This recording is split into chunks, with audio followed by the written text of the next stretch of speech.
The NAACP ACT-SO competition stands for the Academic, Cultural, Technological, and Scientific Olympics. It was founded by my good buddy, the late journalist Vernon Jarrett. Of course, it's a youth program designed by the NAACP to recruit and encourage academic and cultural achievement among our young folks. Our cameras were there, so here's a look at ACT-SO.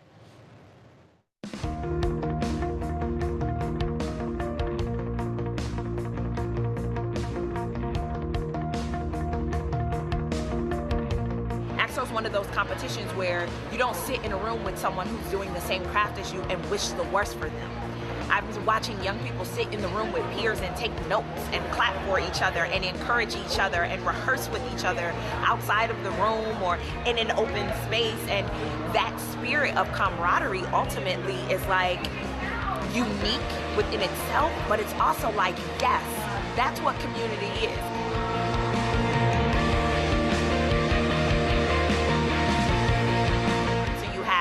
Dramatics, you have poetry, you have spoken word, you have vocal music, you have instrumental music, even have STEM, you have entrepreneur. It's all of these categories that kind of speaks to what allows our community to be able to honor dance, equally to honoring engineering and honoring visual arts, equally to honoring culinary arts. It's a climate where art is being used to talk about what's happening. So there's this eagerness to express. So the judges are listening closely to hear what young people have to say. And equally, young people seem very, very excited to share their ideas, both original and finding truth in more traditional or classical text that resonates today. The most impressive thing that I've seen from the students is genuine support, appreciation, and celebration for each other. All right, folks. I'm very familiar with this because I knew Vernon Jarrett well. He was one of the founders of the National Association of Black Journalists. And I think to Derek's point, this is a perfect example of something that a lot of folks don't know about if you're within the organization. That is major. I mean, the number of people who literally are in science and who are in the arts who came through NAACP ACT-SO. Absolutely. You know, there's a lot of time spent, money spent on STEM, but the cultural piece of leadership is really important here. And so... Well, STEAM. Of STEAM, yes, well, it should absolutely. be STEAM. No doubt about it. But, you know, the NAACP, you know, on one hand, they can complain that they don't get enough credit, but this is their story. They drive the narrative. They ought to be talking more about this.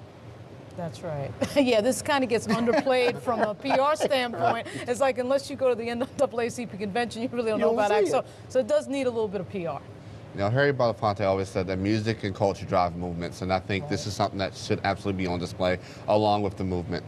I mean, NAACP is known for ACT-SO, and people have been talking about it. The unfortunate part is looking at what has been coming out of ACT-SO.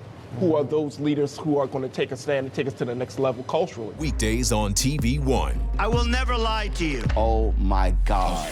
Roland Martin. He doesn't want to talk to us. He wants to ignore us. Uncensored. Hell no. That ain't gonna cut it, boo. Unapologetic. No, that is fundamentally false. You are wrong. Unfiltered. He wants an America where we all look alike. He ain't talking about black people. Unrelenting. You better go work out, because you got a fight on your hands. NewsOne Now with Roland Martin. Weekdays at 7 a.m. on TV One.